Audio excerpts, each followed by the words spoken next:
I want to thank you guys again for the opportunity to get as much information out to our community that we have. The bigger message to inform you is to let you know that MISD is prepared, and we stepped right in to take care of feeding our kids, 27,000 kids, and a distribution system that takes care of what could be 27,000 meals a day, scaled back and scaled down, of course. So we have we started with 27 locations. We've added locations into what that could look like. An additional 3. We're doing it by buses that push well deep into the county, as well as our local drive-up spots as well. Appreciate all of our CNS, our child nutrition service workers, out in the cold this morning as well, passing out breakfasts and getting lunches prepared for our students and the volunteers who stepped in to help in that support. There are some locations that are serving hundreds of meals, several hundred meals in a time as well. To date, we've served over 22,000 meals leading into today. So we have kids who are hungry in our community and accessing what that resource is, and I appreciate what the community has done as well.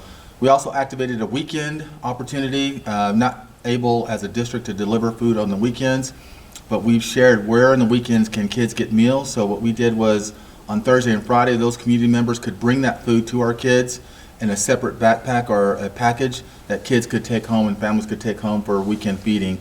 So certainly appreciate what that looks like. Just straight up front, the commissioner on a phone call every day at 3 o'clock with superintendents from around the state, about 12 to 1,500 people on that phone call, gathering information. The governor has put forward an April 30th date at midnight of when we may return back. We're preparing for what that could be for a April 6th return, or what could be longer. So we still will have our feeding plan built in, which it's working pretty effectively at this point in time. On Monday, we start our academic enrichment plan. That plan will build itself and compile itself up to a more robust plan.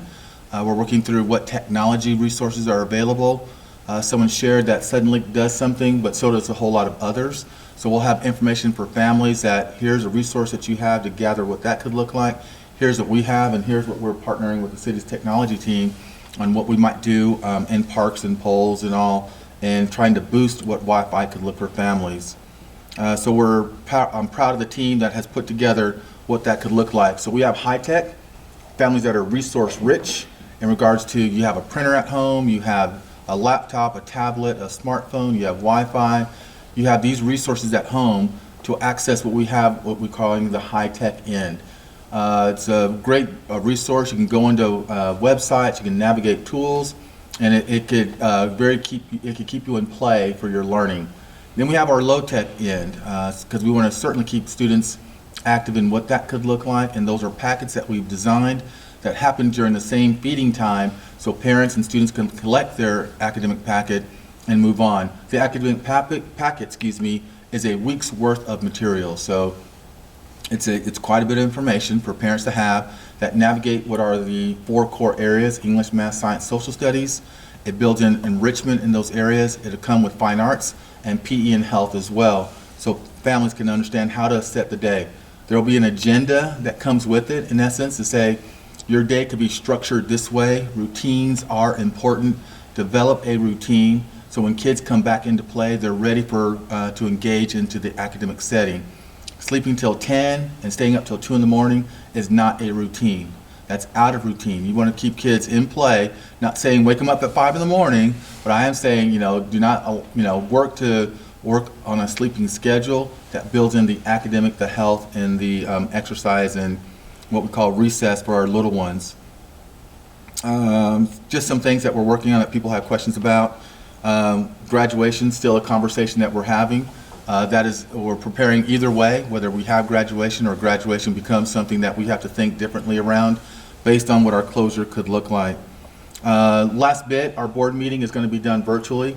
We need to prepare for what that could look like, so know that there will be a live stream link that people can connect into so that the board can conduct its meeting for the public, a meeting of the board in public, virtually. There will be a phone-in call option as well for a public forum. There'll be a form that needs to get completed from 5 to 5:30, typically like we would do in most board meetings. You'll see it all navigating very similar the same way, except you will be watching it either via your device, your phone, your tablet, your laptop, or your desktop computer.